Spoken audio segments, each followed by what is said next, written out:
Hi, guys. Welcome back. I am excited. Today, we're going to be talking about frugal tips and how to have fun and save money at the same time. And I've been waiting to have this guest on for a little bit, and I'm so excited that she said yes. Please, Yay. Emily Dowgialo.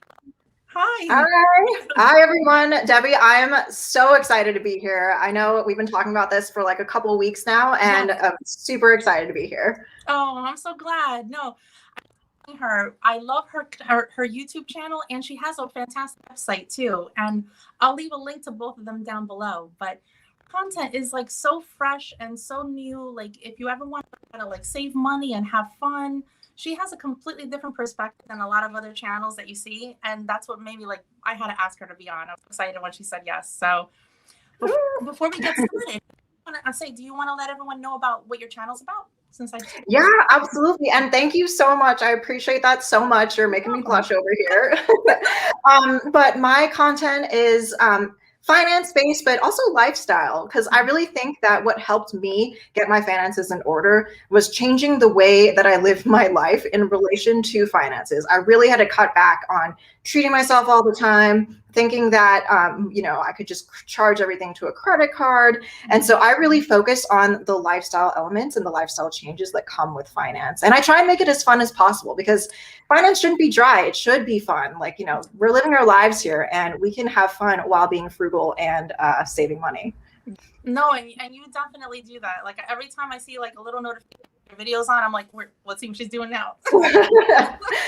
I love it. No, definitely. So in your videos, you always like that you paid off debt and that now you're living to be financially independent. So Yes. I thought we'd talk if I can ask you some questions about that. Oh, perfect. That sounds Yeah. good. All right. So like how when you say you paid off debt, can I ask you how you had? Yes. So I had about $13,000 in consumer debt. It was all on credit cards. I should not have been given a credit card when I was a teenager because it spiraled pretty out of control. And I was always pretty good about paying for things like school. Like if I knew that I had to buy books, if I knew that I had to pay for classes, I did that. But then when it came to credit cards and going out, having fun, treating myself, that was where the credit card debt came in. And then I got up to about $13,000 when I started to take it seriously and decided to try and pay it off. And because I knew that like once I paid it off, then I could do things that I really wanted to do, like travel and not continue to build up all that debt. That's smart. That's smart. What made you decide to just start tackling it?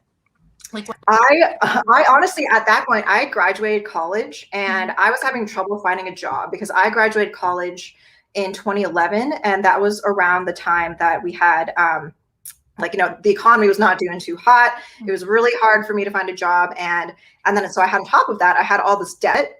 The one positive thing was that I did live at home and I was babysitting, so that was where I got my money, and rather than get like a corporate job or anything like that. And so that was when I decided, like, well, I might as well, like, now that I'm living at home, just try and put as much as I possibly can towards this debt, and try and pay it off while I'm waiting to get a legitimate like corporate job like I wanted. And then from there, I wanted to move out as well. And so I really wanted to save money to move out and get my own place. So that was probably like you're like I need to get things in gear and get this done, right? Exactly. Yeah. Like I didn't want to be living at my parents' house anymore. They also didn't want me living there. Like they were like, when are you going to get out of our house? And I was like, okay, I actually need a plan, and I need to tell them the plan. I need to tell them like, okay, I need to like pay all this down. And then once I have enough money, and I feel comfortable, then I can actually leave your house. I'm just gonna look at the comments here real quick that I'm seeing them. Oh, Oh yeah. yeah. Oh, hey everyone. I see that Teresa's from California. I'm also in California. Oh, here we go. Okay. Oh, there's Jan. Hi, Jan. How you doing? Hey Jan. Oh, thank you. All right. Teresa, like you were saying. Hi, Teresa. Welcome. And Angel from My Real Life Budgets here. Hi, Oh, Angel. amazing. Hey. I was just telling Emily before we went on how like the budgeting and saving money community and the frugal community, we all pretty much like watch each other's things, like right, and we're commenting on each other's things. But like I like having someone on like Emily because it brings a new perspective of like how to save money and gets to know each other better. So this community we have is fantastic, and the ladies here are already moving it. I Oh, totally agree. right. Yeah, it keeps me so motivated to be part of the community because I Absolutely. feel like I'm pretty motivated like on my own, but then Mhm. being part of the community, I feel like it's better to be in a crowd and a crowd of people that all have the same goals. Yes, yes, and it's much better than watching people. Clicked on Jan. She says, "Great determination, Emily." Yes. Oh, thank you. Awesome. And then hey, Valerie. Oh yes, and Valerie's. Hi, Valerie. I told the story a few weeks ago, but like right before we were gonna go on vacation, I was on Instagram and I was flicking through. There was a celebrity on a yacht, and I said to my Of husband, I was course. like, "Look at this celebrity on a yacht," you know. And he says to me, he's like I was like, "Wouldn't it be nice to like have a yacht like this one day, or like be on it for 5 seconds?" And he says to me, he's like, "Debbie, I get boat sick." And it made me realize like the people that I was on social media, it was all wrong, you know. So then I started tuning more into like the frugal community, and like you said, it just, I feel like it lit a fire in me, like to save up even faster, right?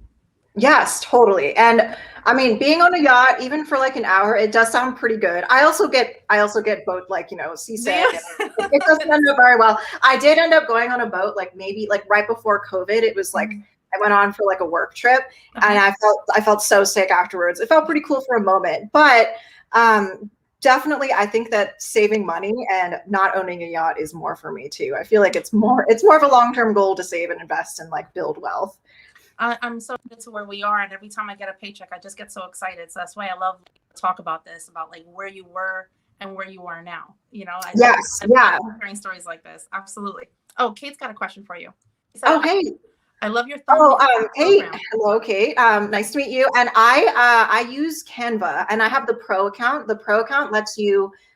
There's like a tool that lets you take the background out of photos of you or any object that you want to feature in the thumbnail. And the Pro account is like, I think it's $9 a month, $10 a month. So that's what I use. I love Canva, but I haven't used the Pro account yet. Every time I want to go to use feature, it always says like, it's the Pro account. I'm like, oh yeah, I know. I think if you use Rakuten, you can get some money off too. See? So if you use Rakuten and sign up, then yeah, you can get some cash off. So that's what I did. We're starting with the frugal tips already. Emily. Exactly. So like when you decided to start tackling the debt, like what strategy did you use? Did you have anything in mind? Yeah, I was like kind of scorched earth. Like I was like, if I'm gonna do this, I'm gonna do it right, and I'm just gonna go hard. And so I made a budget for myself for the first time. And I mean, before like in college and even before that, like the budgeting that I would do would pretty much only be around like, here's what I need to pay like for school, like my kind of serious expenses. And then I need to buy some groceries. But then beyond that, there wasn't really a budget. And so I finally sat down and I created a budget with paying off debt in mind. And that was the main thing. I had not discovered like YouTube. I'm not even sure if the YouTube like debt community existed back then. Maybe it did, but I did not know about it. And so really it was me just building a budget and staying incredibly focused on that. And it was a physical budget. It was like a notebook, and that helped me. And it seems like it helps so many people on YouTube too, like seeing their budget written out in a calendar form. That was what helped me. I agree. There's something about writing it down too. It makes you feel like you're being more intentional. I don't know. Yeah, exactly. Yeah. And it feels a little bit more personal, and seeing it in my own writing, it feels like I'm like signing a contract with myself. And so I'm like, I wrote this down. This is basically like my signature and my promise to myself to fulfill this. That's a great way of saying it. That really is a great way of saying it. Yeah. So now that you came up with a strategy about like how to go about doing it, did you like throw everything at it? Like, was it more like a snowball, like tackling them one by one? Like, what was it was like I would say it was more like a snowball method before I even knew what that was. Yeah. And so I kind of listed everything out, and then I looked at like what's the biggest, what's the smallest, and like what's the interest rates on all of them. And then I started tackling them one by one. And because at that time my income was coming from babysitting, I just tried to take on as many hours as I could to earn more income so I could put more towards that. And so that was what I did. It was like pay off the biggest monster debt first, and try and like increase my income, get my hours up. And that was kind of what I did. And even when I did finally get a job, And I didn't babysit as much. I worked like overtime. I earned like a little bit more extra money, and I still babysat on the weekends and things like that, just so I could tackle that debt. That's great. That's great. You always hear people like, like I did one thing, and then when I got a pay raise or I got something else, and it's like, if you can do it, and if you can just do it quicker, like why not? Exactly. Yeah, it's like a band-aid. Like, and it's not like that fun. Like I was like, oh, like I'm working so much, and like before I used to go out all the time, and now I'm not doing that, and it's not as fun as I used to have. So I really want to do it as fast as I could. And that was the best way, because then after I got everything done, then I could put my money towards other things. Nice. How did you celebrate when you finally paid it off? Oh my gosh, I did, but I can't remember. But I probably, every time that I celebrate, honestly, I get sushi. Like if it's a birthday, I'm like sushi. Birthday, like any kind of like personal achievement, I'm like, let's go to sushi. So that's honestly probably what I did. I love sushi. I haven't had it so long. It's just because over here, like, I'm not still going in yet and things like that. So yeah, as soon as we can, that's where I'm running to. I'm running to get some sushi. me too. I know. Yeah. Oh, let me see here. Everyone's going. Let's see the comments. Oh yeah, it looks like Kate asked what my day job is, and I can talk about that. So my day job right now, I work in customer success. So I'm a customer success manager at a software company, and customer success is somewhat of a new field. It's a little bit like relationship management. So essentially, I'm kind of the strategic business partner for a book of accounts at this company. And it's technically under the sales umbrella. So the easy way to say what I do is I'm in software sales. And her website's fantastic too. As soon as I saw it, I was like, she's definitely knows her way around. Oh yes, yeah. And so my website, I know there'll be a link later. It is emilydowgialo.com if you want to check it out right now. But yeah, prior to getting into customer success, I was an engineer. So I took a software engineering boot camp and then became an engineer and then pivoted into sales. Wow. Let me see. Oh, Valerie agrees. Putting things in writing makes it more a commitment. Oh, yes. Doesn't it? Yeah, it's totally. I always think of it like I'm signing a contract with myself. And Jess is here. Hi, Jess. And she says, signing a commitment to yourself is such a great way of saying it. Hey, Jesse. Oh, I know. Yeah, it totally works. If you're not doing it already, you should. Yeah. No, you should have a sushi celebration. Yes. I get teased by my friends. Say like I have to go home at like I have to at some point balance my checkbook, and they're like, oh, do you also like crochet while you do it? Like, are you not? Yeah. Also crochet. Have you seen like crochet art on Instagram is a whole thing, and it's amazing. So. Oh my gosh, I know someone wants to start something on YouTube, and she crochets a lot, and I was just like, oh, amazing. Awesome. Yeah, she does really cute things. Absolutely. But yeah, they make fun of me. They're like, yeah. How old are you? Like, why don't you do it electronically? I'm like, I love writing down. Like, I really do it. I found it empowering too. Yeah. I know. Yeah, handwriting and using planners is ageless. I'm gonna do it forever. Yeah. Oh, Jess wants to know. She's curious. How Emily changed industries. Industries, yeah. So, going from. Oh, she said from. I'm sorry. She said from babysitting into tech. Oh, from babysitting into tech. Yeah. So I actually have an undergraduate degree in psychology. And so I think that kind of helped get my foot in. And then when I had an interview at the first company that I worked at, which was Yelp, that was the first tech company that I worked at, which a lot of people use. I kind of spun my babysitting experiences in a way that made it sound like I was very customer success oriented. And like, I think that it's really just how you present yourself in interviews like that. And also I had been a huge fan of Yelp. And I think that also got me the interview in the first place. So I was always attending events and things like that. And so I in my cover letter, when I wrote in to try and get the job, I like really hyped up the company, sounded super enthusiastic. And I think that was what it was that really got me the interview. And then from there, once you actually get into tech, it's much easier to get your second job. Nice. Yeah. Kate says she's a psych major too. Oh, nice. Amazing. Yeah. I'm so glad that I did psych. Oh, and Debt Free Dad's here. He said a good way to think. Okay. I'd feel bad if I breached a contract to me too. Yeah, exactly. Yeah. You don't want to let yourself down. That feels so bad when you let yourself down. Yeah. So okay. About your YouTube channel. So like what made you feel inspired to start it?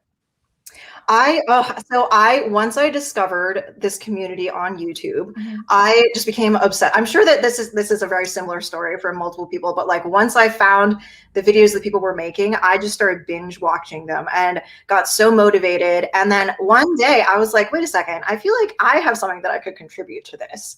And the thing that stopped me though was I didn't have a camera. I was like, I want my videos to be high quality. I can't do it with a webcam or my phone. I don't know. And I also have a lot of social anxiety, to be quite honest. So like filming and talking about myself in front of a camera felt so weird. And so I didn't start it. I didn't start it for like a year. And then finally I just one day was like it was actually I think like a year ago, that was when I started to actually say like, okay, just get over yourself, buy a camera, like talk in front of it, practice. And then I put out my first video and it wasn't as good as I wanted it to be, but you just have to put your first video out there. It's funny. Like, first of all, like I'm shocked. Like I'm shocked. I'm so confident. Like that's one of the Oh, thank you. I know it's taken a lot of practice. That's one of the things that like the first time I saw you, I don't even know how long it's been, but the first time I saw like one of your videos, I was, oh my gosh, this girl, she's got something, you know? So I'm like, I'm watching another one, like, and binge watching. For you to say like you were at all like feeling that way, it's shocking to me. It really is. You're just a natural. I love it. You're a natural. Oh, thank you. Yeah, it's I feel like it definitely did not come natural to me. And in my job, I think that my job actually played a part in getting me ready for it, I think, because I'm on the phone all day, like video calls with customers and presenting, running meetings and things like that. And it was a muscle that I had to build. Like I hadn't like being like as a software engineer, I didn't do that at all. It was just like me on my computer, you know, not video calling with anyone. And so I think that helped me get over the fear. And then I was like, okay, if I can do this at work, I can probably do it like on YouTube. Oh wow, no, definitely. So when you started putting out your content, you said like your first video, you were like, I just need to get it over with. When I did my first one, I did a few weeks ago, someone made a comment about it, so I went to respond to it, and I played it back. I was like, oh my gosh, like I like the topic because I felt okay, I have something to offer, just like you did. But I was so much in my, the camera was so far away from me. And I was like, oh, today I want to talk about meal planning. I feel so awkward, right? Yeah, like the camera is there and you're also alone and it feels like you're talking to yourself. And that's what makes it feel weird. It just feels so strange. I had to put my cat like in front of my camera. Like I was just like, I'm gonna pretend like I'm talking to you and like I'm having a conversation with you. And then that's what made it a little easier. Your cat's like, I need to be frugal, I'm good.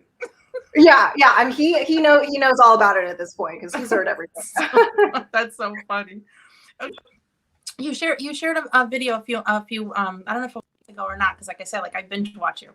So you were talking about your emergency fund and how you had to dip into it a little bit. So once you got out of debt, was that like your next step? Like you went to emergency fund?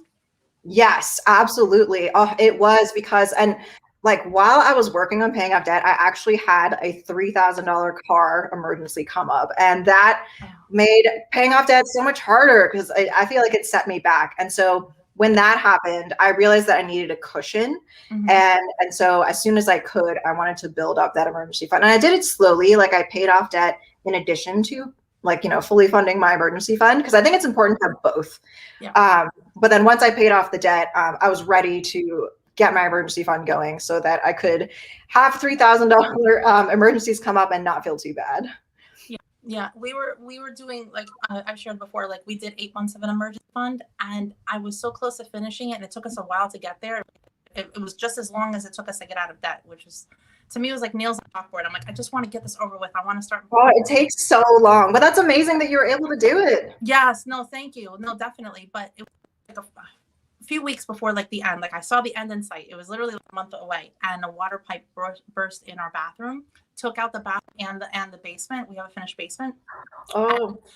And tackle the homeowner's insurance and everything else. And we had to dip into emergency fund. And when I had to do that, and I had to take a chunk of it and put it to the house to start the renovations, I was devastated because I was like, oh my God, we were so close, you know? So, Oh, that's I know that's tough. it really was. But then it proves again, like, why need an emergency fund, you know? And that was like Yeah.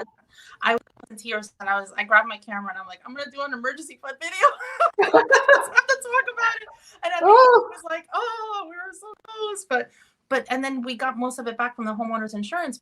oh, good. If it hadn't been for that, I would have gone in, you know, credit card debt. Like, what else do we do if we Yeah. didn't have that? So I'm so lucky that we had it. So That's incredibly lucky. Oh, I'm so happy about that. no, But yeah, like having that emergency fund is so critical, and it does take emergencies like that to really drive that home. It's like my car emergency too. Like once things like that happen, yeah, I feel like emergency fund just really is top of mind. Yeah. So did you have like a certain like amount of months of expenses that you wanted to put away, or was there like a certain number that you wanted to do? Like what was your goal for the emergency? My goal was $10,000, and that for me is I can make that stretch for like 3 to 6 months if I wanted to. Yeah, Awesome. which is good, and I think I will, you know, bring that up a little bit later down the line. Like as like one of my goals right now is to save up for a house, and so I know that like once I do purchase a home, then I need to have a little bit more money, I think, like stashed away, because I'll be responsible for paying anything in the house too. But for now, I've kind of just stuck to $10,000. Nice, but it's that's 3 to 6 months. That's Yeah. great. That's great. Most people can't do that yet, you know. And I know that that's the goal. So Yeah. that you did that. Yeah. Hold on a second. I'm seeing the comments go crazy again. Oh, so glad you saw that, she says. Let me see. Oh, what kind of cat do you have? What's his name? Oh, cat is always so my cat's name is Yoshi, and he's a Scottish fold. So I don't know if you know what a Scottish fold is, but they their ears like fold down like this, and so their like faces look very round. They're really cute. Please Google it if you don't know what they look like. Oh my gosh. Let's see. Oh, did you compensate the cat? Oh yes, yeah. He's my therapist. He helps me film, and so yeah, he gets an allowance. He's well taken care of. That's so funny. So let's talk about financial independence. So like when you said that, like one of the questions I asked you before we started, because I just needed to know right away. I'm like, I'm gonna know before everyone else does. So when you say that, you're talking about the FIRE movement, right? Yes. Yeah. Exactly. Yeah. So what is your goal there? Like, is there like an age or like a date that you have in mind? Because some people, when they watch their videos about, like, you know, the point is to retire early. So some people have like an age in mind, or like a certain date when they're like, this is my goal of when I want to retire by. Are those? Yeah, that's a really good question. And for me, I think that I'll always want to work, but the main thing that I just want is to know that I don't have to. And so I feel like that would be the ultimate like feeling of like power, like within myself, to know that I achieved this goal of saving enough money and building enough wealth to like not be tied to a 9 to 5 and not have to be there if I don't want to. And like I dream of getting to that point and then doing something like becoming an artist, or just something that's like a passion that I don't care that pays me. And I don't have a particular date. The reason is only because, so I live in the Bay Area, and the Bay Area is extortionately expensive. And at some point I do want to move out of the Bay Area where I can pay a little bit less to live. And when I do that, then I know that my FI number will go down. And so it's a little hard to have a date for it, but I just want to retire earlier than like the projected numbers of like 65. Like if I can hit that number where I know that I can be independent, like financially independent within like maybe like 10 years, that would feel great. And then I can continue to work and do something that I'm passionate about. I hope someone that's listening to this right now, and like when and like listening to you, or whenever anyone's talking about like retiring early, that they start contributing their 401ks and every other avenue that they have so early. I'm trying to drill that into my kids, because we're amazing. Because I wish we would have started earlier, but it took us a while to get here. But you can't buy time. And with them, I'm like, no, like I want you guys to have Roth IRAs, like as soon as you get out of, like as soon as you like your first real job, and, you know, contribute, you know, even if you don't get to contribute something to your 401k, like I want to drill that in them because it's not in school, and it's kind of sad that it's not, you know. It's so sad. And this is music to my ears. I love that you're teaching this to your kids as early as possible. I was never taught it either because it's not taught in schools. And so I had no idea. Like I was like, 401k, is that a TV channel? Like, what is that? Like, I don't know what that is. And so I did not start doing any of this until my late 20s. And by late 20s, I mean like 29. Like I had paid off my debt and went to school, paid a bunch of money to go back to school. And then I started at zero, like at 29. So, and I guess it's better late than never, but it's always do it earlier because time you can only spend, you can never buy it. And so you want to take advantage of it. Yeah, no, absolutely. So that's why every time someone says like the FIRE movement, I'm like, oh my gosh, tell me more. Like I want to just like absorb it. Yeah. Okay. So, all right. So I guess we're going to, now that I'm drilling you about your finances, let's talk about finances. Oh yeah, let's go. Because like that, again, that's what I really like about your channel. Like you make it fun, you know, like I'm the first one to say like, you know, like I don't eat out as much as I used to, like, you know, I'll cook in more, you know, but you're like, hey, like if you're going to eat, like, this is what you should do. And I'm just like, yeah, about it. Let's talk about it. Yeah. Oh, I love making it fun because finance can be so dry. Like if we drill down to the fundamentals and we just talk about like, here's this type of account, like here's what that account is, here are the details, then it can be pretty boring. Yes. And so as much as I can, I want to make it fun. Just because if we're going to be working towards financial independence or whatever a financial goal is, it should be enjoyable. Otherwise you're going to lose motivation and it's just not going to be that fun during the entire time that you're doing it, which could be years. I was going to say, it's the longest thing. It's the longest journey. Yeah. From whenever you decide to tackle, if you have debt, to like whenever you decide to retire, that's such a big chunk of your life. Like make it fun. Like absolutely. Exactly. Yeah. Hold on a second. Let me see here. Oh, debt-free. You're like me, not FIRE, but. Oh yeah, exactly. Debt-free dad. We're on the same level. Let's see here.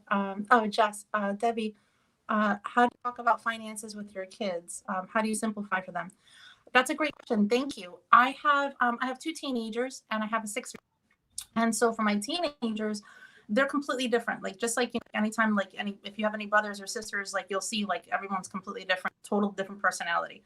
So my daughter loves to shop, like, and she doesn't finish something, she wants another one. She wants to try this, she wants to try that. And I'm just like I give her an allowance. I give them both allowance, and I have it auto transferred into their own account so that they can balance their own budget and like see like how much they have and what they can do with it. But with her, I'm like, anytime she gets close, I'm like, did you check your account? Because I'm running low. Like I'm not going to finance that. You know what I mean? Like, and she knows, I'm on her. Like, do you not watch do you not watch the people on Tuesday nights?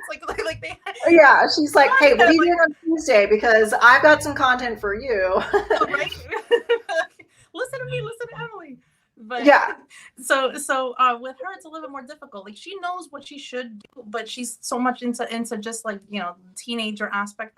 My son, he's the saver. He's the saver. Like he's the one that has more in his account. He can probably twice as much as she does, and they get the same allowance. So like it's just the same thing. Like I sit them down, I talk to them. This is what credit cards can do. I show them our credit card statements, which we use our credit cards, but we use it for things that we budget for, and then we pay off at the end of the month. So there's no recurring balances. Yeah, that's like, smart. Yeah, so because I want to show them a statement like this is how much I charge, but they only want like $15 for a minimum payment. Like why do you think that? Like I try to talk to them without lecturing. Because when I lecture them, like if they take it like a lecture, it's like the Charlie Brown. yeah. It will go in one ear and out the other. It's gonna feel like they're in class. I mean, it's not gonna be fun. And I know when she's not listening to me because she gets like this glass-eyed kind of. I'm like, oh yeah. And the little 6-year-old, she I give her like I these printables that I do, and I put like lines in them, like if she's saving up for like all. And so like every time that she puts $1 in her piggy bank, she colors one of the lines. So once the whole painting is colored in, that lets her know that she reached like what she wants to save her. And I love that. I love it. It's like a game. Yeah. And I love this strategy. Yeah, but the funny thing was she saved $20 for the doll, and it took her like 3 months almost. And then when I took her for ice cream, and we're at the drive-through of the ice cream place, and I was getting ice cream for the family, the lady goes, that'll be $20. And she goes, oh, like, That's a lot for ice cream. Yeah, for all 5 of us. Oh yeah. But she was like, "Oh my, $20," and I was like, "Yeah, that's a lot of money, right?" And she's like, "I don't want to buy ice cream anymore." So kind of like get in her head like what the value of money is. So that's how I Yeah.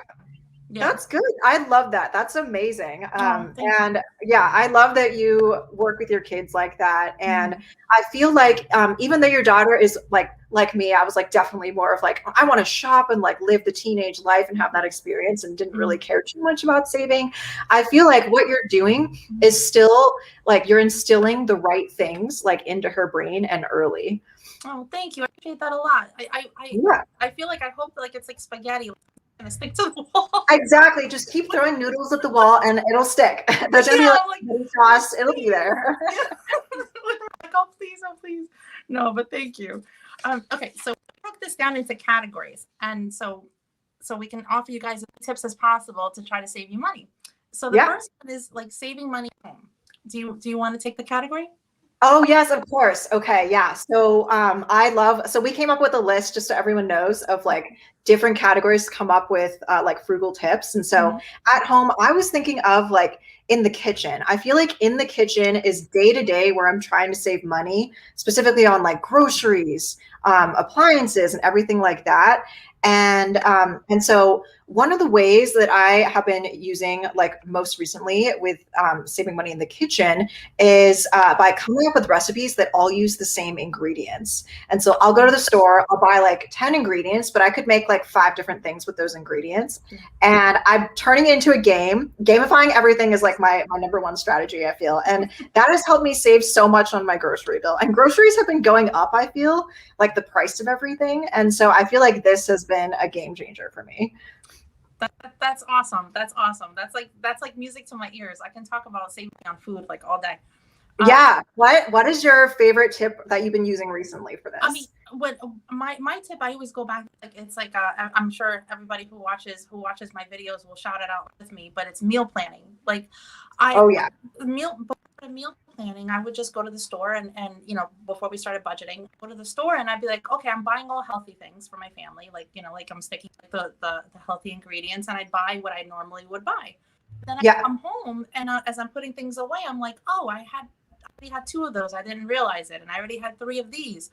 And then I realized like things start going bad in your pantry sooner or later, but not because you're pushing it to the back, So once we organized my kitchen and my thought behind it, and I'm like, no, I'm gonna plan. So what I do is like every like once a week down, and I'll just grab like my notebook, and I just do a quick inventory of what I have in the fridge, the freezer, and the pantry.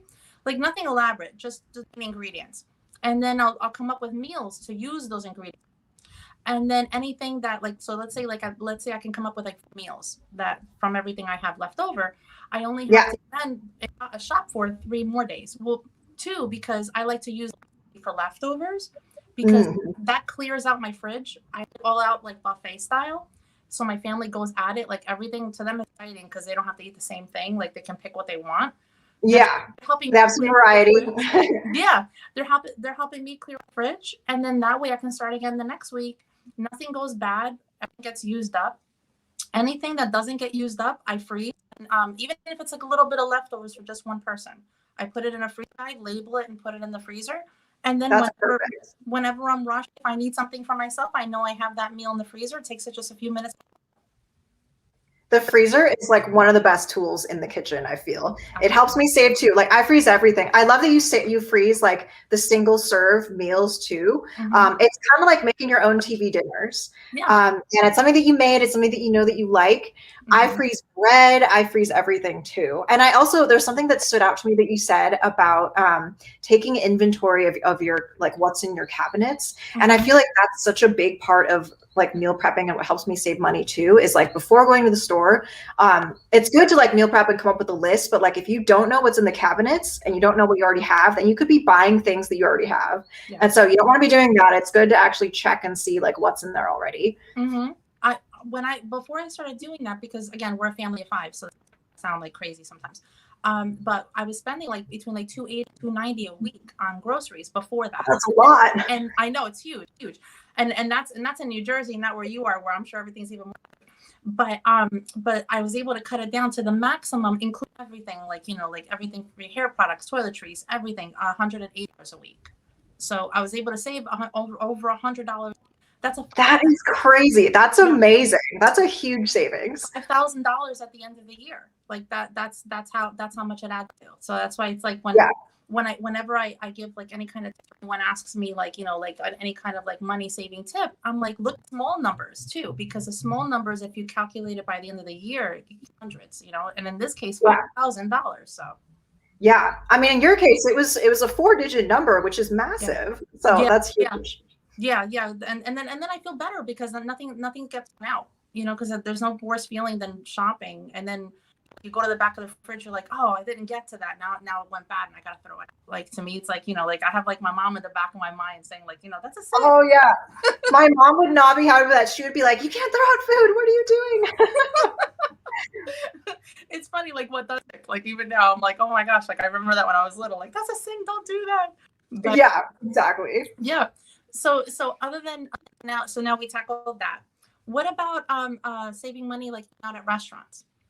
Eating out at restaurants. Yeah. And so one thing that some people may disagree with me on this. Like, I feel like even if you're saving for a big financial goal or anything like that, like, I feel like going out to restaurants sometimes is okay. Like, within reason, you don't want to go out to restaurants all the time, but there are ways to do it, like frugally and money minded, and not spend too much. And so one of my main rules when going to a restaurant is I like to order things that I can't make myself. And that saves me from like going to like a Denny's or something like that and ordering like waffles. Even though I love waffles, I can make waffles. I can make like chocolate chip waffles all day. Yeah. And I can make it for a fraction of the price. And so that saves me from going out for that type of food. Mm-hmm. And then there are a bunch of other kind of strategies that I employ. Like, I don't like to order drinks at restaurants. Like even like a juice or something like that can be super expensive. And and I think that like ordering things that are just vegetables, and which I love vegetables, so I don't need to eat meat when I go to a restaurant. That is a huge saver too. You mentioned that in a video that I just recently watched, and you said about like that you don't order anything at home, and it's so funny like when you think frugally, like it's like don't you feel like you're like on autopilot sometimes? Like you don't even think. Yes. you're like that was something I did that was frugally. Like I never realized it until you said it in that video. That I was like, I do the same thing. Like I'll look at it like, oh, chicken franchise, I can do that one. I'm not doing that. Like, and I that I'm gonna, and you enjoy it more because it's not something that you can make. Exactly. Yeah. Experience. Yeah, that's the best part about it. It like you enjoy it more because it feels special. It's like, okay, I'm in this like, fun restaurant environment and I'm eating something that I myself cannot make. And someone's bringing it to me and then they're going to clean the plate and it feels very luxurious. And I feel like that is what makes me feel like going to a restaurant and paying restaurant prices is worth it. Yeah, no, I agree. Hold on, let's see here. Jess, let me see. A follow-up question. When did you realize you wanted to focus on finance and the value of saving? Oh my gosh, Jess has the best questions. Yeah. My journey for me started, it sounds like such a cliche thing, my money journey. But it is.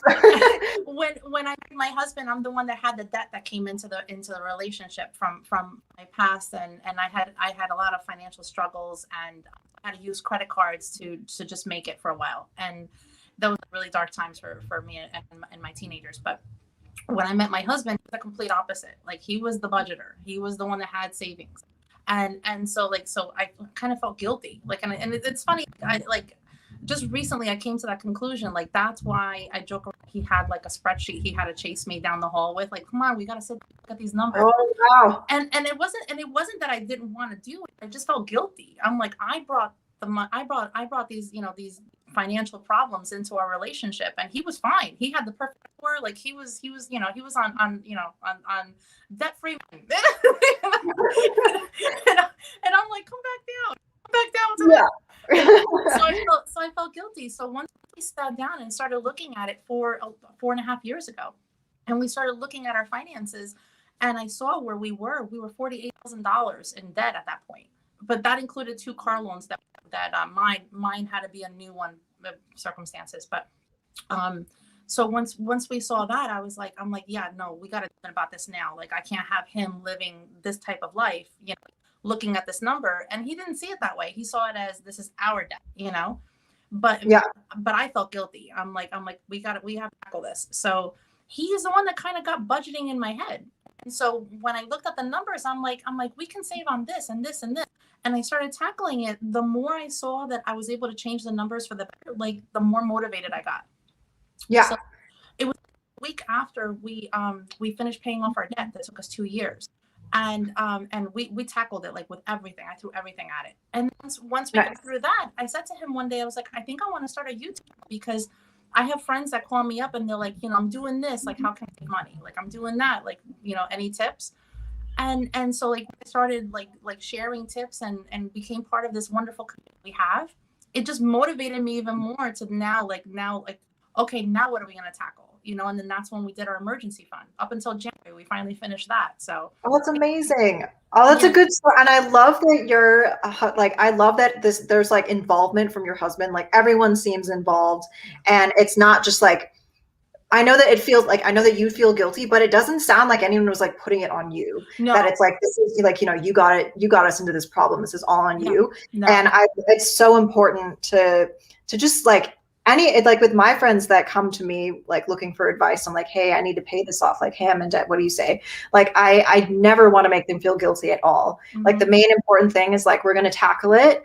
You're going to get out of it. And I know that it feels bad. There's no way to get around it feeling bad. No. But from this point onward, let's make it feel better and better and better and better. Absolutely. And I don't know, like, I feel like once, like, I feel like it's kind of like a courageous moment when you finally stop living the life where you're hiding from it and you sit down and you, like, face your number. Like, when you have that number, no matter how big or how small it's, like, that, I think that's so empowering right there. Because then you're like, for the first time ever, I'm taking control back and I'm going to change my life, Exactly. It's so empowering. Like, even if you're still paying it off, just that pivotal moment of facing it, and then coming up with a plan, is so powerful. Yeah, no, absolutely. Absolutely.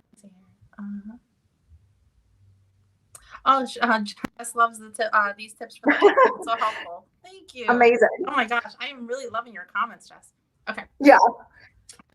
For me, when I thought about, like, how to save money at restaurants, I went back to when I'm still working remotely and still virtual here. Oh, me too. Yeah. Gosh, that's why when you talk about my eyes get big, I'm like, I miss it. Yeah. Me too. We gotta get sushi at some point. Oh my gosh, when you said sushi, did you see me? Physical reaction. I'm like, I miss sushi. Yeah. But before, one thing that I did is once in a blue moon, like, our coworkers would go to get some drinks or get food, like, after work. And I didn't do it often, but it was something I look forward to. And we'd go when it was happy hour, because the drinks were half off, the appetizers were half off.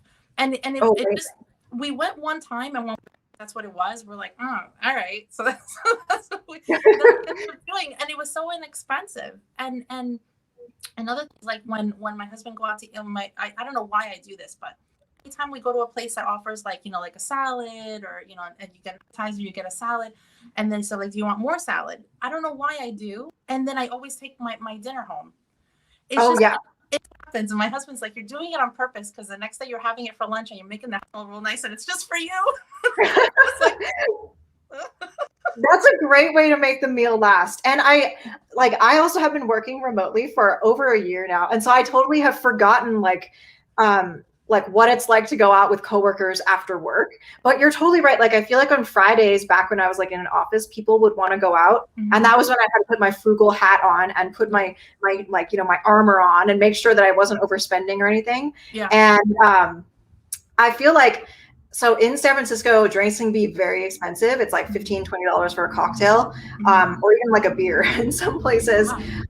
But there were places, like, I would do research ahead of time, and I would find the cheapest yet fun dive bars, and I would, like, try and hype them up. Like, I would be like, there's this place that has karaoke and the drinks are like $5. Let's go there. And then I would, like, herd people. And I, like, when I was successful at doing that, it was great, because then I was like, okay, this is $5 and not $15 or $20 for a drink. I can have a couple and not feel too bad about it. Yeah. If we go like again, this is back when we were going to restaurants. Like if we go and like I'm not gonna pay for like a non-alcoholic drink. I'll have water. You know what I mean? But if they have like a fancy like like mojito or or sangria, then I'm like, all right, I'll have one. Like yeah, exactly. I'm not making it at home.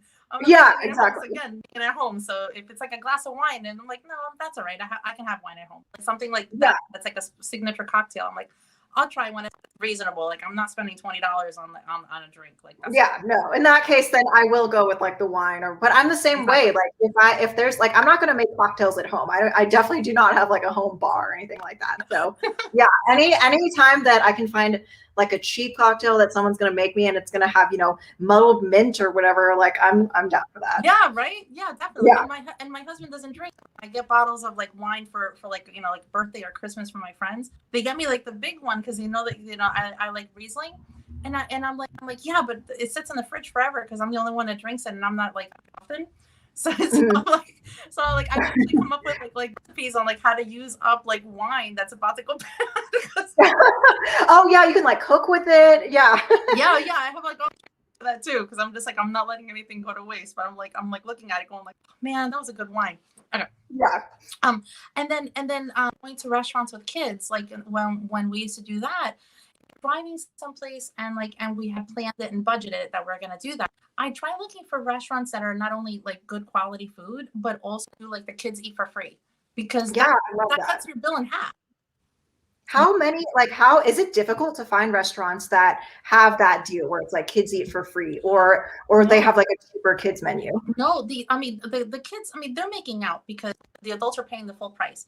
And the kids and the kids meal, like have you ever looked at a restaurant like and it's like a third or a fourth of the price for pretty much the same food, it's a smaller portion.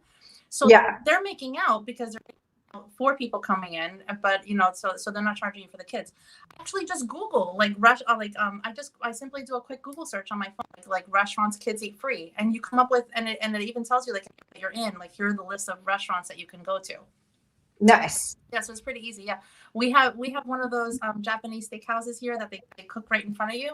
Oh yeah, with like and they do like a show and it's fun. And the kids eat free like 2 days a week there. So like that usually go like celebrate like when I love the food there. So like every once in a while we'll go there before for people's birthdays and they really embarrass you and the kids love it. Put your hands up in the air and I love that outfit. It's making me miss restaurants even more. Oh no, let's talk. Yeah, I miss being embarrassed by the waiters on my birthday. I love that. It's a tradition that we can't wait for that. Yeah, no, it's a tradition that we do. Let me see here. Let me see. Jess says that it's hilarious hyping up. Yes, definitely find the good dive bars that have cheap but good drinks and hype them up. And hey, Avery. Oh, Valerie, that's actually what I did. I put wine cubes. I see. I love this. Like this is what I'm talking about. I actually did that. I put it in I put it in ice cube trays and then I labeled it and I put it in a Ziploc bag and then when I have to cook with something with wine, I throw it in there. Yeah, no, Valerie, it's so funny that you had someone actually say that to me before. I've actually never heard of that before, but I'm going to start doing that now. I love that. My coworkers and friends always tell me like, Debbie, wine doesn't go bad in our house. I'm like, that's because you drink it. That's another method. You could just drink the whole bottle. I'm like, you have spouses that like wine. I'm like, mine doesn't drink. I'm like, so I'm buying myself. I'm like, and that's boring. Yeah. Especially when I'm gonna be like, oh, hello. I know exactly. Yeah, let me just sit here and sip this entire bottle of wine while I watch Jeopardy. Cool. No. Okay, so the next category are clothes. So like how do you go about saving clothes? Oh, clothes. Yes. Clothes are actually my vice. And buying clothes was probably mostly what got me into debt in the first place. And so figuring out how to not spend too much money on clothes is something that I'm always working on because there are always new things, like there are always new apps like Rakuten, Top Cash Back. Like if you're shopping online, there are those.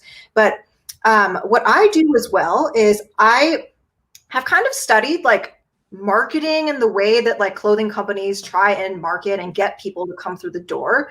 And kind of going deep into that is what helped me figure out how to ignore marketing emails that are sending me all these coupons all the time, which are designed to get me to come in the door and spend money. And so I've unsubscribed from all of them. And I know that it's just a tactic, like just knowing psychologically that like it's a tactic, and it's just there for companies to get my money. That has helped me so much, because now I only shop for clothes when I need them, rather than before my shopping was driven by sales. So I would receive like an email. It would say, hey, 25% off. And then I would get into panic mode. Like really what companies do is they drive panic within their customers through sales and scarcity, I would say. Like they would say like, okay, the sale's not going to last that long, and this item that you want is also going to be out of stock forever, so you better buy it now. And so I think that those are kind of the two main ways that I've discovered that clothing companies try and get people to spend money. And so knowing that, I feel empowered, because now I can say like, I'm not going to think about that. I'm not going to care about that. I'm just going to shop whenever I need something. I'm not even going to look at your emails. I'm not even going to look at your websites. And that is the main thing that has helped me. Yeah.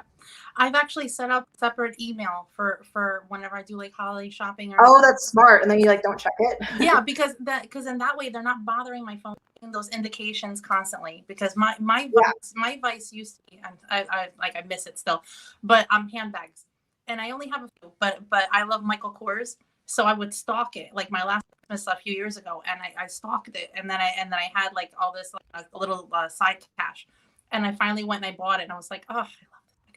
But yeah, I was the same. I was like always on Coach's website, or like Rebecca Minkoff. Ugh. Oh my gosh. I'm like, so by setting up that other email, all of a sudden, like the temptation's gone, because like if I need to shop for someone for, for birthdays, Christmases, or things, I can go in that email and they're all still there. So I get like the late coupon code, or, or discount code, and I can still apply it and to do like the research as to like, I wonder how I can save money on this purchase, not bombarding my phone constantly. Yeah, having like those notifications just turned off and out of your life is so helpful. Yeah, I like that you have a separate email too. Yeah, because if I see that Michael Kors is 40% off, I'm gonna be looking to see what can I move. Yeah. Then it's okay to check, because you want that coupon code. I'm like, no. But and you mentioned Rakuten. That's exactly what I had here too. When it comes to saving on clothes, like when for my kids, for example. They outgrow things, so it's a different like cycle. So my daughter will be like, oh, I have no t-shirts, and I'm like, yeah, let's go look through your drawers, and all of a sudden I'm like, here's 8 t-shirts, Jess. Like, again, she's my spender, and so I'll help them like just go through things, whatever they don't anymore, I donate, and then I keep like a note like, okay, like she needs this, she needs, my little one, my best friend gives me like a thing of hand-me-downs that look brand new. Some of them still have tags on them from her family, so she's pretty much good. And then when it comes to my husband, it's kind of like a one in, one out. Like if that's smart. And I donated, then I'm like, okay, next time, like if I have a good sale, or I have like a gift card that I got or something, or I want to spend something on me, I go and I get it, because I don't want to have too much. Because say like you only use like I think 20% of the clothes you have, like you use 80% of the time. Yeah, it's a crazy stat. Yeah.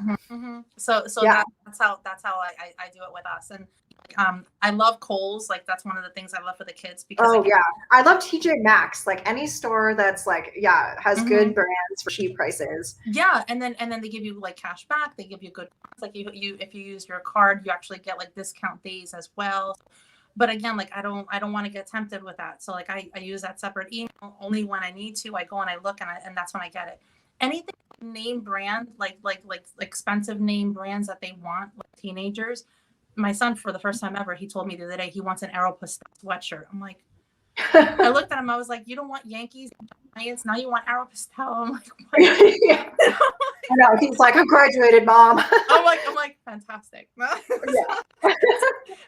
like the special things like that, I get them for Christmas, because I'm just it adds up so fast. So it adds up so fast. And I like that you mentioned cashback too. That's one of my main thing. Like I have a general Bank of America credit card, and it gives me 3% cash back on any online purchase. Nice. And so anytime that I shop online, I'll wait for, like, if I really want something, I'll wait for a sale on like a jacket or something that I want. And then if I buy it with that card, I know that I'm getting 3% off in addition to that. Nice. And then top cash back or any other thing, I make sure that I'm shopping on sites where I can get cash back on that. So it just like, I just like stack the cash back, and it's a great strategy. Yeah, that's amazing. Yeah, I can talk about points on credit card all day. It's funny because last week I had Q on from Q Mix, and he brought up the points too, and I was like, oh my god. Oh yeah. I use points so strategically, and the cash back and everything. I want to do a separate video on that. So maybe you could come back if you like it. Yeah, I would love to. Yeah, I love talking about, yeah, I definitely strategize with credit cards. Now that I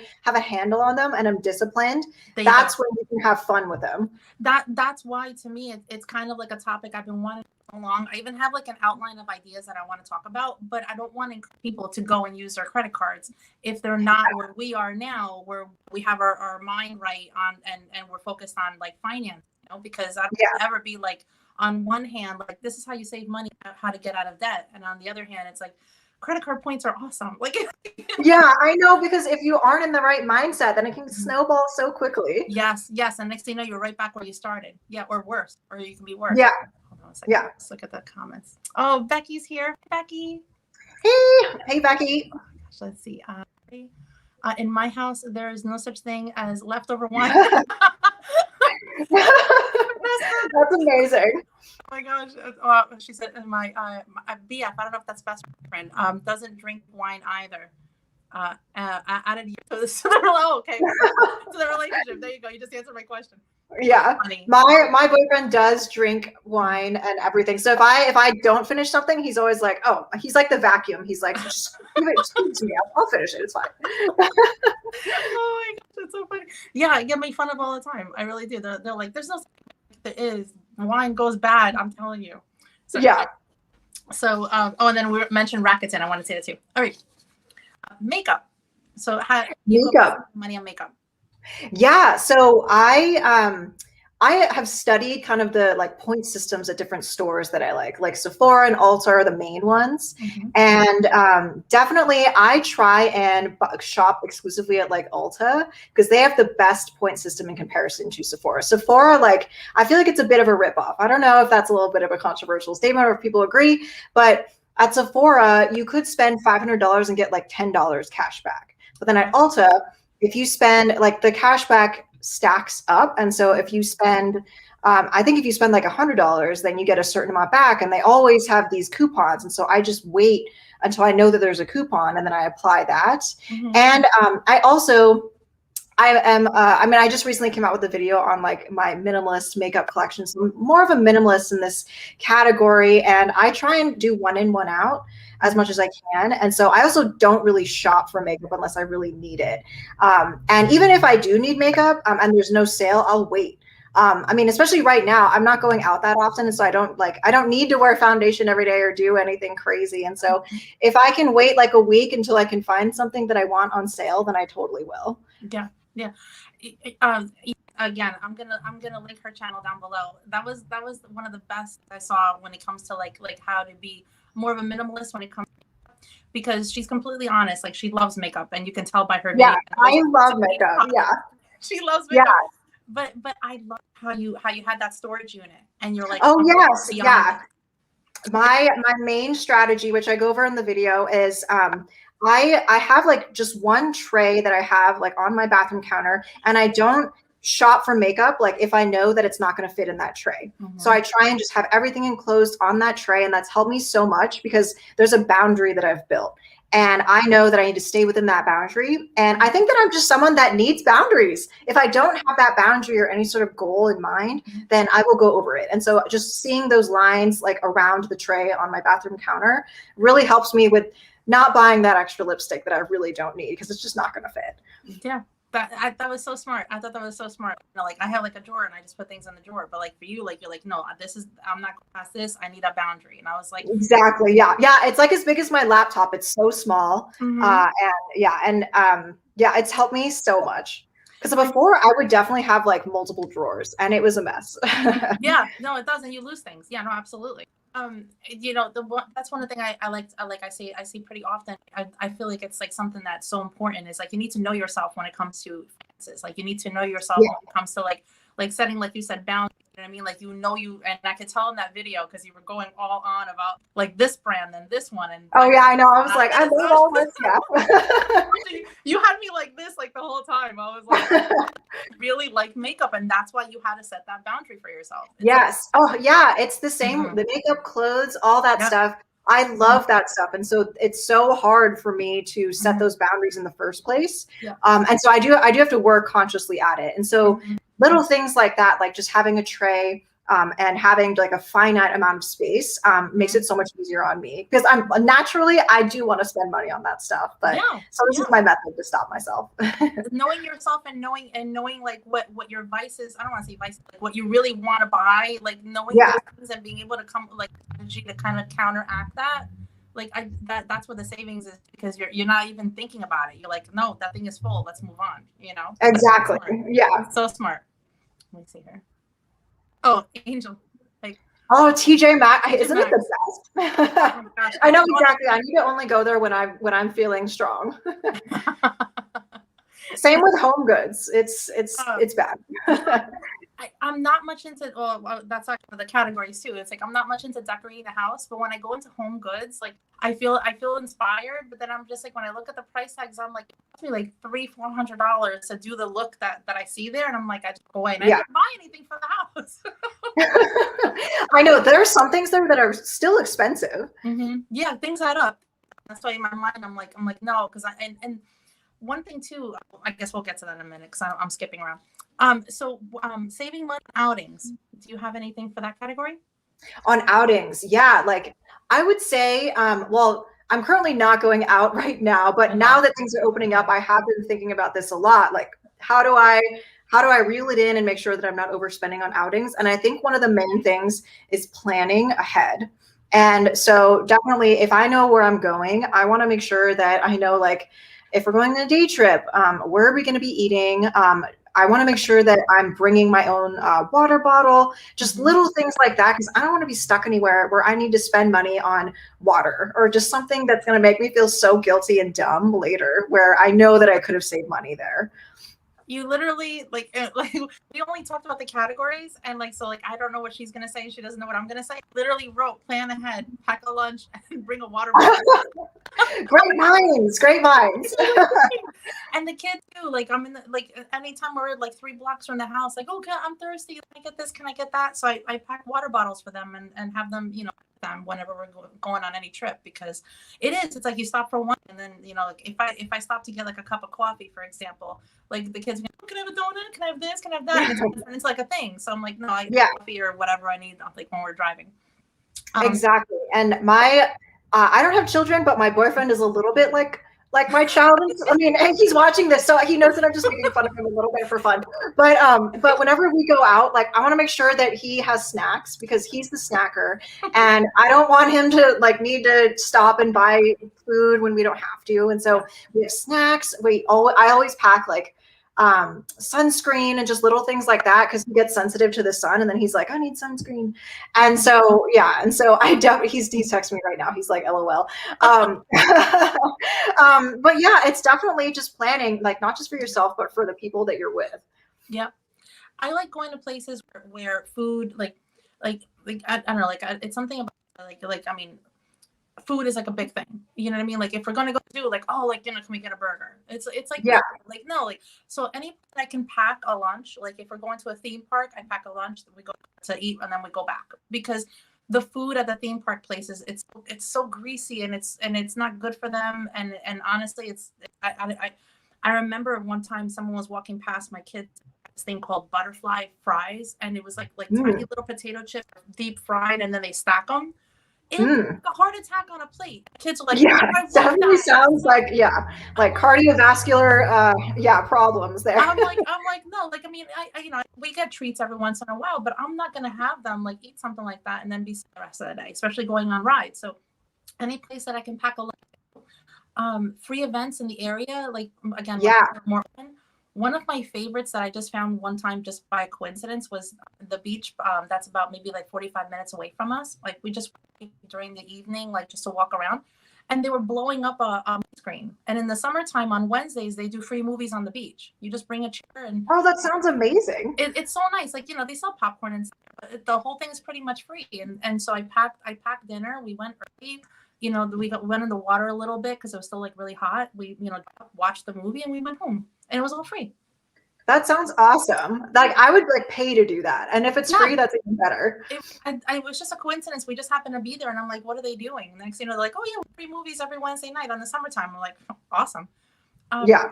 Your credit cards too. Like your credit cards, you can look into like if they offer any kind of discount for Yeah. things. Yeah, like on museums and things like that. I like doing that where like I love art museums. And so anytime that I can get in for free, in San Francisco, we can get in for free at different museums like once a month. And so I always like look at that calendar and make sure that I reserve tickets ahead of time. Mm-hmm. And that's perfect because I don't want to spend $50 to go to the art museum. It's way better to go when it's free. Yeah, no, absolutely. Especially and like a family of 5, it's like, forget it. It'd be like $200. Yeah. One time my credit card emailed me and we got into the Museum of Natural History in New York. All the exhibits were free and the train was free too, because it was just on one of the days during the week that the train was free. So the whole thing was free. My son wanted a hot dog. I was like, yeah, you get yourself a hot dog. Yeah, you're like, go for it. Exactly. Before my boyfriend and I lived together, he lived right by Golden Gate Park in San Francisco. And within the park, there are museums and just like attractions. And if you lived in that area, you could do a lot of them for free. And so that was a hack that we had learned. And when he would come, I don't live in San Francisco. I live outside San Francisco. But when I would go there, we would make sure that we looked at the schedule to see like, okay, can we get into this museum for free? Can we, you know, go do this for free or play tennis for free? And so we would always like work off of that kind of free park schedule, and that saved us a lot of money. And he's really into like being frugal and saving money too. So that's great. He's all about it. That's great. That's great. That's one of the questions I get a lot whenever I ask, like, you know, like I go on Instagram, ask any kind of budgeting questions that they want to cover. And a lot of it is, you know, how can you get ahead when your spouse or your significant other isn't on the same track? And it's like when you're both on the same track, like the speed go. So the fact that it makes it so much easier. Yes. And I have been in relationships where we were not on the same track at all. And that was like, I feel like before I dated the current boyfriend that I have now, like I like had to leave relationships because I couldn't get on the same track. And because yes, I mean, it's great when you can like ease into the track together, but then yeah, it makes it so much more difficult when you can't. Yeah, no, absolutely. Let me see. Okay. My BF is my biggest child. Exactly. That's so funny. That's so funny. Okay, so what about on like purchases for and your boyfriend? What do you do to save money there? Purchases like for just my boyfriend and myself. I would say, well, actually, so we're moving pretty soon. And so that's something that we're doing together. And so we are planning everything together, like anything that we want to sell and anything that we want to buy. And when we think of purchases that we want to make together, we find it very fun to actually like do the research ourselves. Like even we recently got like some kitchen appliances, like we got an air fryer and we got a blender before that. And we wanted to make sure that like when we put our money in together, we got the best deal. And so we agreed on it together, and then we agreed to look for the deals together. And I think that it's so important to do all these things together, just to make sure that everyone's on the same page and feeling comfortable. No, absolutely. Absolutely. It's funny. I was moving. We have some sinking funds with our checking account and our savings account. And the other day I was joking, like, oh, I moved something into the vacation fund, but we had designated everything else. And he just turned around. He's like, you know, we said we're doing something, you know, like we didn't say that. I was like, no, I was kidding. Like, we're on the same page. Like, I promise. Like, I'm not going behind your back and putting like $2,000 into Disney. Like, it's like, it's so important, like to be on the page with them, and especially when you're like being able to motivate each other. Like, I wouldn't hear if it wasn't for him, you know? So, yeah. And even like you mentioned Disney, like vacations, I feel like I haven't been on a vacation in a while, but for my birthday, which was back in 2020, we like just took like a 3-hour drive and spent a couple days at a hotel. And we were so frugal minded. We were like, okay, let's make sure that we have a good deal on a hotel, but we want to make sure that we're not spending money on gas. We want to make sure that we can walk everywhere. And so like we really think about these things and make sure that we're planning like anything like that, like a family, I guess like me and my boyfriend trip like together, just to make sure that like we can both save as much money as possible. Yeah, but you're not restricted at the same time, which is like exactly the topic of this, you know. We definitely want to have that fun, but you know, we're frugal minded. You're being smart about it. Absolutely. You don't want to look back and then be like, oh my god, you know, like look how much we spent on this and that, and we put it on a credit card. No, it's so smart. Absolutely. For me, like purchases, like appliances, we only replace when something gets broken. And then we really, like my husband, he loves up like doing a lot of research, and then so he'll tell me like the top brands that he thinks are best, and he does like the whole, you know, like looking at reviews and things like that, and he can tell me like the thing we got, I can't even tell you what it was, but he was like, just look for something like this, and he gave me like a list, and then he kind of passes the baton on to me, like, okay, I'm gonna crush it with the savings, like let's see. Nice. I have my top 3 things he wants, like let's start looking, and when we save like a lot of money doing it that way. But that's amazing. No, it's a good team. But as far as like other purchases, like it's not something that's required or necessary, then I like to plan ahead for the kids don't get anything from us unless it's like their birthday or Christmas, like unless they save for it themselves. So like, you know, like I was like him with his Aeropostale sweatshirt. I'm like, I still don't know where he got that. and her everything, you know, everything is like from Victoria's Secret or this blah blah. I'm like, okay, well, again, I plan ahead before Friday. I have my list, and I have my Christmas fund, and I just try to see how much I can save. And every year, like I kind of like go over, like, you know, like I saved more this year than the year before. The more you do it, amazing. The more you do it, the smarter you get, you know, like as far as having to do it, it comes easier to you too.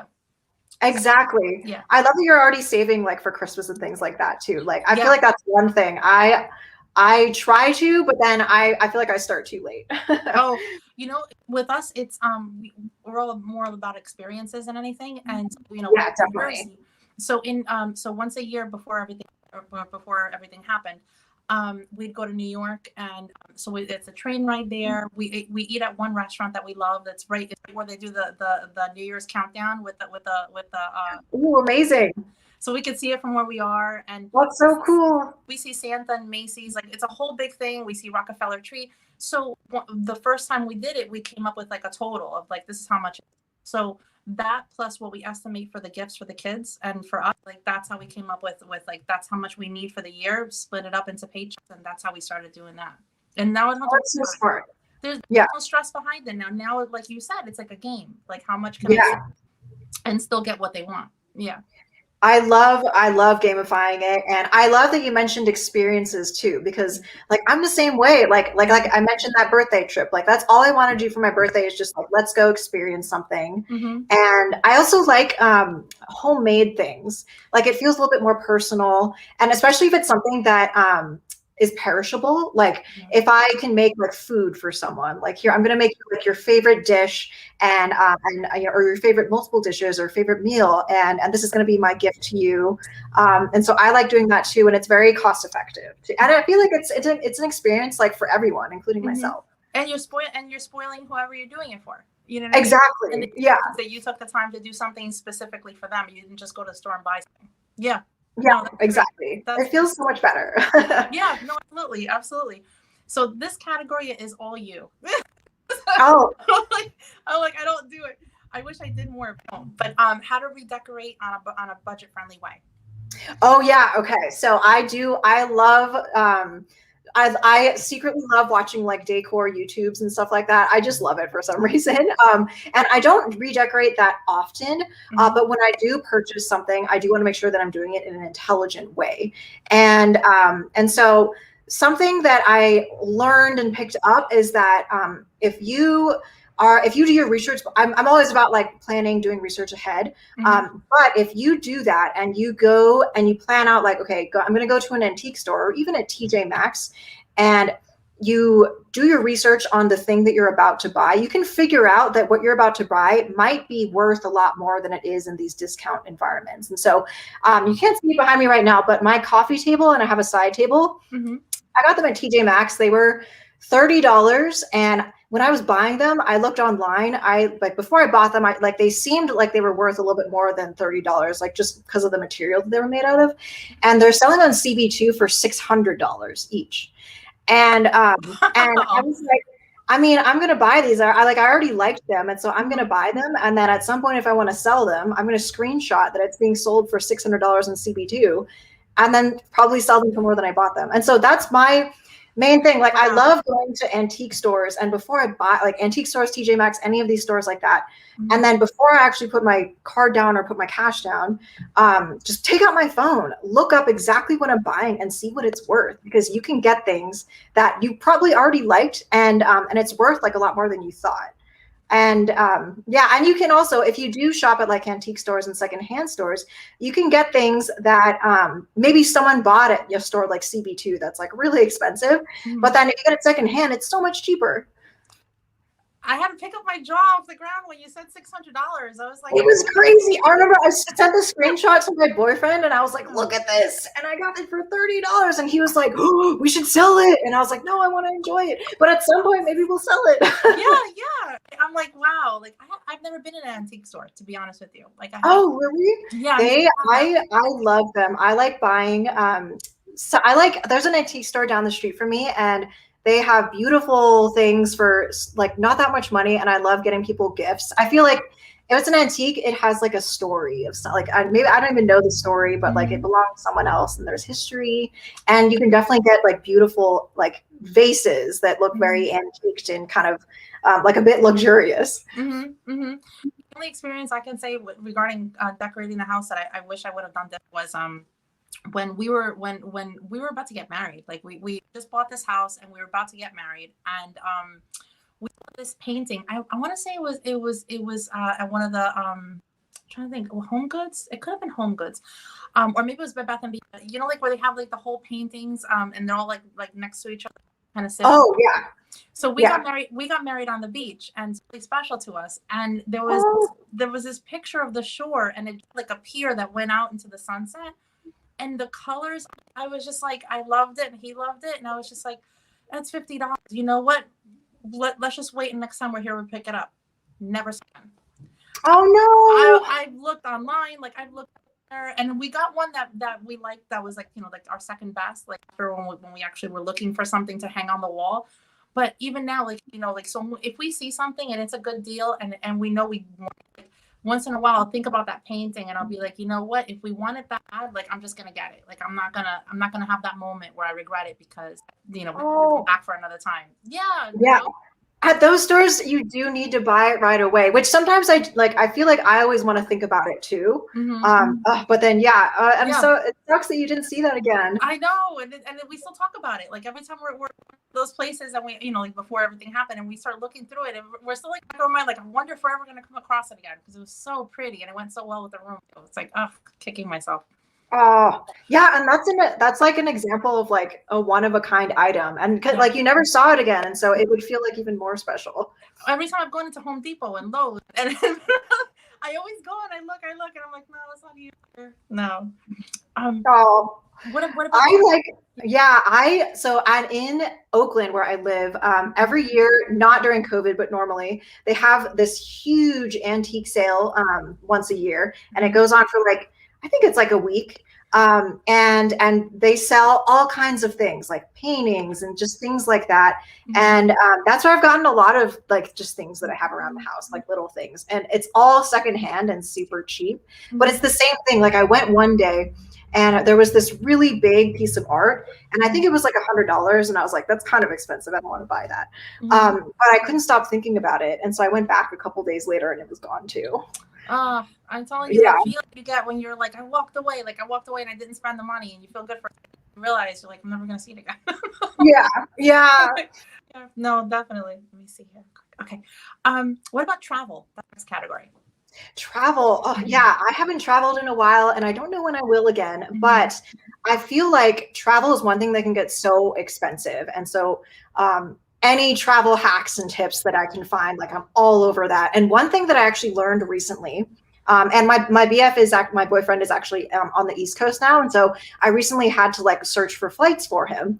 And one thing that I figured out was that travel websites, the algorithms that they're powered by, based on different things like your search history, what browser you're using, your past purchase history, they will show you different rates for things like hotels, cars, as well as like plane ticket prices. And so if you do things like open up the same search engine on different types of browsers, you could see different prices.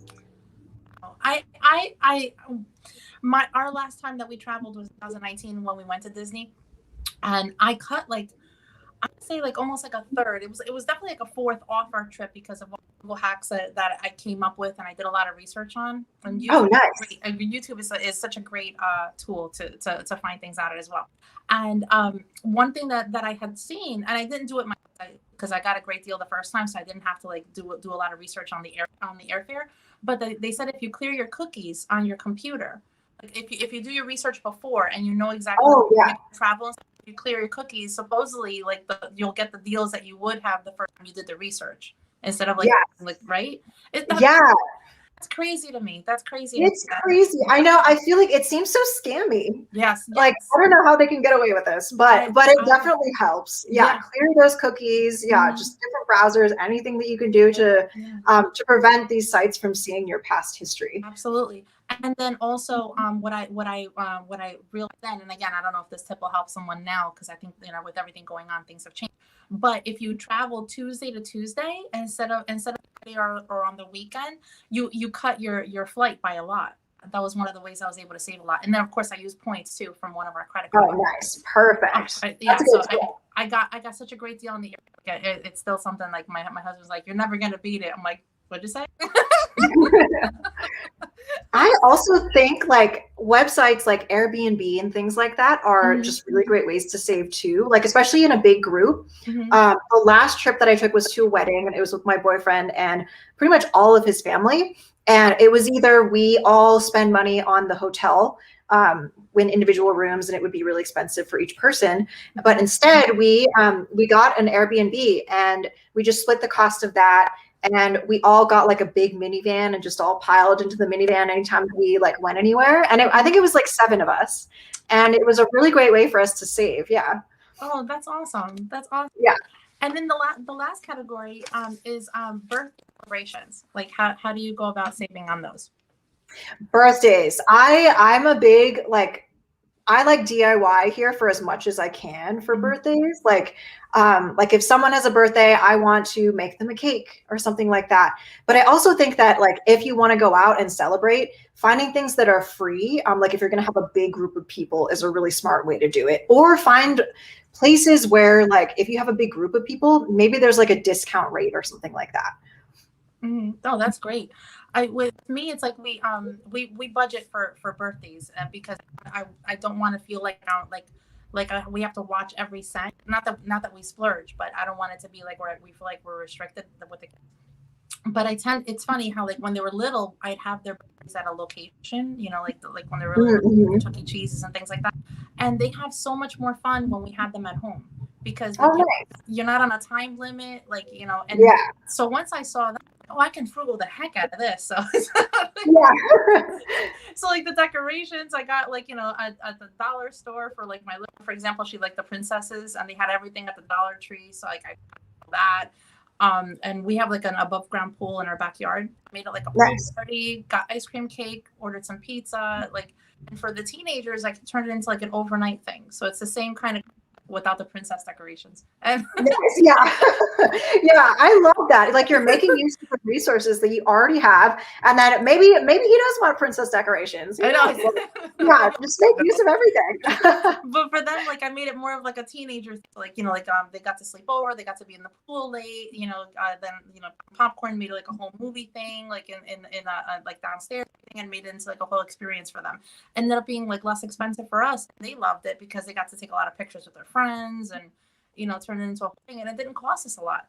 Those places here they charge like $500 for like 16 kids That's a for lot. an hour and a half. I'm like, it's not worth it for less than that. I'm able to cater for like 40 people and still have it be like a bigger experience, you know?